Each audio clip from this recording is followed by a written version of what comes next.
യാചിപ്പീൻ നിങ്ങൾക്ക് കിട്ടും, അന്വേഷിപ്പീൻ നിങ്ങൾക്ക് കണ്ടെത്തപ്പെടും, മുട്ടുവീൻ നിങ്ങൾക്കായി തുറക്കപ്പെടും. ഇതിൻ്റെ ഒറിജിനൽ ഭാഷ യഥാർത്ഥത്തിൽ വിവർത്തനം ചെയ്താൽ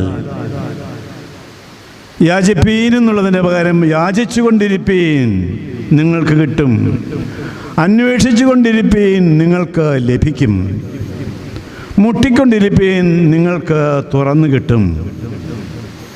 എന്താണിതിൻ്റെ അർത്ഥം?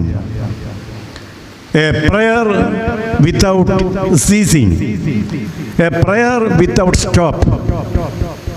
മുടക്കം കൂടാതെയുള്ള, നിർത്താതെയുള്ള പ്രാർത്ഥന.